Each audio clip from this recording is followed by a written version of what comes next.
Koffi opened his eyes to the most beautiful sight he had seen since the death of his dear mother. "Am I dead?" he asked in subtle surprise. 4 of the women laughed and blushed, biting their fingers. "Not at all, good sir. You are a miracle to our island, and our prayers have been answered. Men amongst you." 300 women by his side. Darkness waits where secrets hide. Under the scorching sun, Koffi lay battered and exhausted on a wooden raft drifting along the ocean waters. Opening his eyes, he saw seagulls and vultures hovering over him. Just then, he heard loud female voices screaming. Turning to look ahead, he saw the faint figures of 3 women running towards him. It's a man, Dana," one said to the other as they started swimming towards him. Too faint to say a word, his vision blurred, painted on his raft. The women swarmed towards him. Driving the hungry seabirds away, they dragged him ashore. Kayana Island, a secluded island on the far side of the African coastline, inhabited only by so many beautiful and vibrant-looking women. They catered for him, and the local medicine woman attended to his wounds, doing everything to revive him. Worry and despair were written all over their faces as the women prayed that Koffi, a stranger they had just met, would survive. For the past 7 years, the women of Kayana had done all they could to return to a regular lifestyle without men. Having Koffi was a miracle from the gods of the Caribbean. The women sat all night around Koffi, checking on him every few minutes and pouring water on him to help him awaken. Early morning on the 3rd day, Koffi opened his eyes to the most beautiful sight he had seen since the death of his dear mother. "Am I dead?" he asked in subtle surprise. 4 of the women laughed and blushed, biting their fingers. "Not at all, good sir. You are a miracle to our island, and our prayers have been answered." Koffi's face lit up with a grin, but a little confused. He sat up and looked around. He walked around the hut and stood by the door to look over the crowd of over 300 beautiful women in front of his hut. "Where are all the men amongst you? Why so many women and no men or children?" The chief among them introduced herself. "I am Nana, the leader of Kayana Island." Koffi introduced himself and told the leader he was shipwrecked, avoiding to get too many details about himself until he was sure of his safety. "Koffi, to answer your question, our husbands are very much all right. They have only gone for a trading journey, which has taken quite a while, although we're expecting them before the end of the month." Koffi felt a little at rest and went back into the leader's hut where he was being housed. The village women loaded Koffi with unending gifts, mostly various delicacies from the island. "Sorry, Mr. Koffi, you'll have to eat a whole lot of food. The island has really blessed us with a lot, but since you are the only man around, you're in luck," the leader said. Koffi was having the time of his life for about a week. Then he started spending time talking with Nana and the other women on the island. When he felt it was safe to share, he asked all the women to gather together and shared his story. "I was shipwrecked with my mother during a journey over the Atlantic.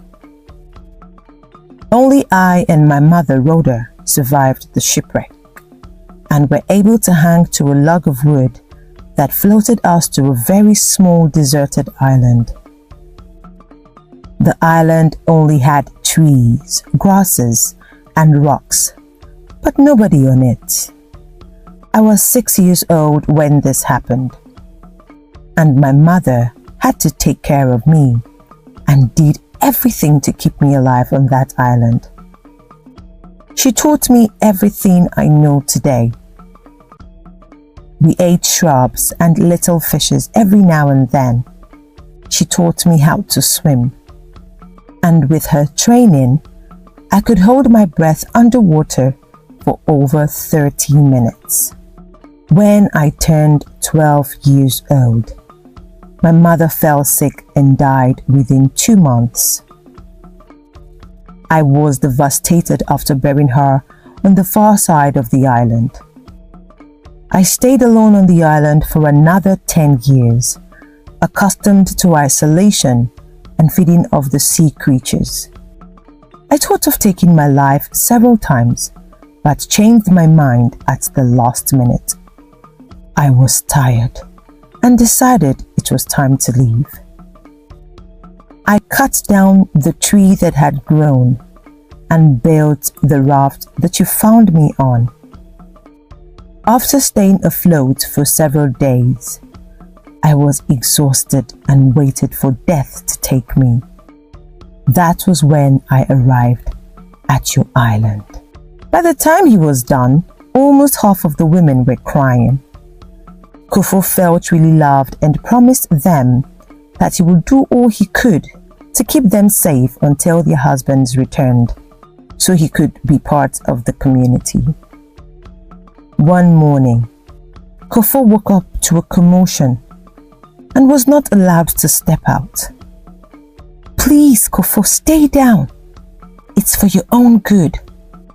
3 women guarded the door of the chief's hut with him inside. "What's going on?" he asked, but received no response.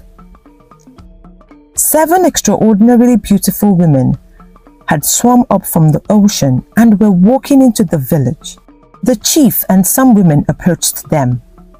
"What do you come here to do?" One of the 7 women spoke up. "We smell the presence of a man here. Bring him to us immediately." The leader defied their request.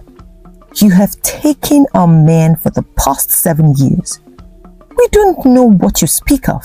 Please, leave us in peace." The leader of the 7 laughed and nodded to one of her team. With one giant leap, she flew into the air and landed right in front of the hut where Koffi was being held. Her powerful stomp as she landed shook the ground. A fight broke out immediately at the meeting point by the river, with the leader and the other women fighting furiously to ward off the intruders. Koffi stood confused and couldn't make sense of anything yet. With one wave of her hand, a heavy force blew the door and its frame open where Koffi was held. The woman walked majestically into the tent and headed straight for Koffi as he lay on the ground in confusion. 2 of the 3 women guarding her charged at the intruder with their spears, but with one wave of her hand, which was half covered in scales, both women were cut down by an invisible force. Koffi's defense instincts quickly kicked in, and he grabbed one of the spears beside him. With a powerful strike, he landed a blow on the intruder, piercing straight through her. Koffi leaped out of the hut and headed toward the other women, still engaging Nana by the shore in a fierce fight. As he ran towards them, he could see about 6 bodies of his women already laying dead on the ground. In anger, he swung the spear at the target in the midst of the commotion. Another perfect strike hit another of the intruders as she screamed in pain. The leader of the intruders instantly reckoned that the man was a death bringer and signaled her comrades. All 5 of them leaped into the air and landed in the ocean. They emerged one last time to take a better look at their attackers and the stranger who had dealt with them. Koffi stood proudly with his broad chest shining in the sunlight, and stared at them in the water. They had transformed into their true nature, vile-looking creatures with eyes that could see through a man's soul. What's just happened? Koffi asked Nana quietly, but got no response. With tears, they buried their dead. And that night, the women opened up to Koffi with the truth. We had been a very peaceful village with our husbands until 12 years ago. 7 mermaid spirits appeared on our shores and displayed immense power and authority. With a powerful spell, they captured all the men that were in the village under a powerful influence. All our men simply walked straight into the sea and disappeared into the depths right before our eyes. We lost about 250 men that day to the mermaid spirits. It was the worst day of our lives. A few days later, the remaining of our men came in from their trading from the east. And 5 years later, the spirits appeared again to finish what they started. This time, some of our men fought, but the spell was too powerful. They once again walked into the sea. We were devastated. And since then, none of the women had felt the presence of a man. Our pregnancies disappeared like we were never pregnant. A few of our sons that were up to age were also taken. One of our husbands returned many years later and gave tales of how they were used as slaves, how they were molested in the Marine Kingdom. They had lost their virtues as men. He died a few days after he resurfaced. We know our men are alive, but we don't know for how much longer. We are women and don't really know what to do to save ourselves. We prayed for the gods to send us a man, and a few days later, you showed up. Koffi's eyes were heavy with tears, and he felt pity for the women, seeing frustration and despair in their eyes. That night, Koffi spent some time preparing and told the women that he would go and attempt to rescue their husbands. The women were in shock. One of them screamed from the crowd, "Are we that bad looking that you would rather go and get killed? Do you hate us that much?" Another added. But Koffi quickly cut in, "Women, it's not like I don't want your company. I have had the best moment of my entire life and I cannot trade that for anything. But in return, I may not be able to satisfy all of you. In return for your kindness to me, please allow me to do this. I promise you, I will return with your husbands." The following morning, all the women escorted Koffi to the shore of the ocean. Nana couldn't help it and hugged Koffi passionately in front of all the women as tears dripped from her eyes. The oldest woman in the village gave him a pendant to wear around his neck. "This will protect you," she said. Koffi took a very long, deep breath and dived into the water. He swam for what seemed like forever, heading straight downwards into the depths of the ocean. His breath-holding skills were an advantage. As he went further down, the lights from the sun began to fade away. All he could see was thick darkness. He started to feel the water pressure on him, but decided to go a little further. At that point, he noticed a little spot of light further below him. It was a spiraling part of the water that led through like a funnel into a waterfall. Koffi struggled through the current until he fell through the end of the funnel. He fell skillfully into the water to avoid any noise. He could hear men talking and walking around, and as he swam up to the surface, he saw everything. It was like lush and green, beautiful like something out of a dream. The men were all over the place, working and moving around, some running, some walking, and others tilling the ground. Koffi swam out of the water and approached one of them attending to a garden. "Who are you?" the man asked firmly. "And how did you get here?" Koffi quickly hushed him and explained what had transpired and his mission there. The man burst into tears, narrating to Koffi how the mermaid demons had been killing off the men slowly by sapping their life force out of them when they were no longer useful. Anyone who talked about escape or complained about anything was cut into pieces and eaten by the demon sisters. He told Koffi that some of the men had come to accept their fate as eternal slaves to the mermaid demons. "They are beautiful beyond words, Mr. Koffi. You can't resist these women. Their look would send your heart racing through your chest." Koffi thought for a while and decided to start his mission instantly. Koffi ran up one of the small hills and peered through the window to see one of the tall women being attended to by some men. He recognized her from the attack the previous night. He maneuvered his way until reaching 3 men washing themselves in a golden pool. They were preparing themselves to attend to the mermaids that night. Koffi decided to act. When the mermaids will be in their private chambers, indulging in their luxuries. He sneaked into the first chamber, where one of the mermaids lay, attended by 2 men. With silent precision, Koffi signaled and dispatched the men, ensuring they made no sound. He approached the mermaid. Her beauty was indeed enchanting, but Koffi steeled his heart, focusing on the pendant around his neck. As she beckoned him closer, Koffi struck, plunging his dagger into her heart. Koffi moved quickly to the next chamber. The second mermaid was equally as beautiful and charming.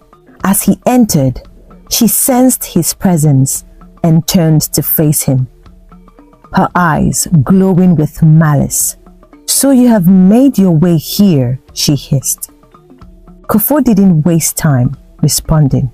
He attacked with his weapon, and a short, fierce struggle ensued. But in no time, Koffi managed to kill her by driving his dagger through her back. The final and most powerful mermaid was waiting. She stood in the grand hall, her eyes blazing with fury and power. "You will pay for this insolence," she snarled. The battle that ensued was fierce, as Koffi, fortified with his charm, lunged at her with his weapon. She attacked with powerful waves of energy, her strikes swift and deadly. Koffi evaded her attacks, using his agility and training. The charm he was given glowed brightly, repelling some of her dark magic and strikes. The men watched in fear from a safe distance, hoping that Koffi emerged victorious. They fought for what seemed like hours, the hall around them shaking with intensity of the battle. Koffi, using every ounce of his strength and skill, finally managed to corner her. He activated the charm, which emitted a blinding light. This destabilizes his enemy for a brief moment, her form flickering between her beautiful guise and her true monstrous nature. With one final powerful thrust, Koffi drove his spear into her heart. She let out a deafening scream before disintegrating into ash. With the mermaids defeated, Koffi gathered the men. "We are free," he declared. The men, though weak and weary, cheered, tears of joy streaming down their faces. They followed Koffi as he led them back to the surface. Through the same underwater channel,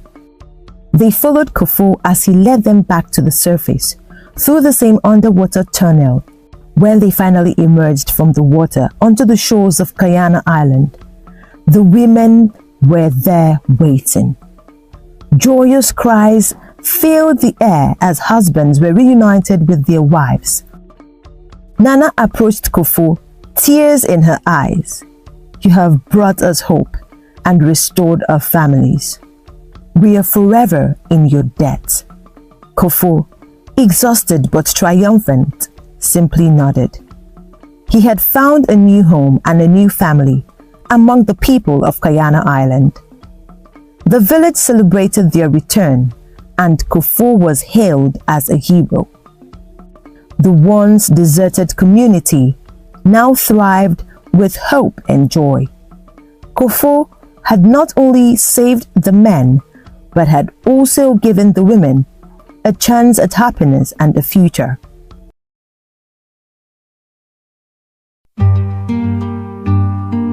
Koffi sails on a no sea, land of dreams and mystery. 300 women by his side. Darkness waits where secrets hide. Mermaids stole the husbands dear, locked in caves filled with fear. Koffi stands strong, hears the cries. On this island hope survives. He will fight through the night, brave heart shining light. With a chance of a sea, Koffi set them free. Spirits guide him through the mist, nature's love in every twist. Women whisper ancient songs, strength and unity belongs. He will fight through the night, brave heart shining light. With a chance of a sea, Koffi set them free. He will fight through the night, brave heart shining light. With a chance of a sea, Koffi set them free.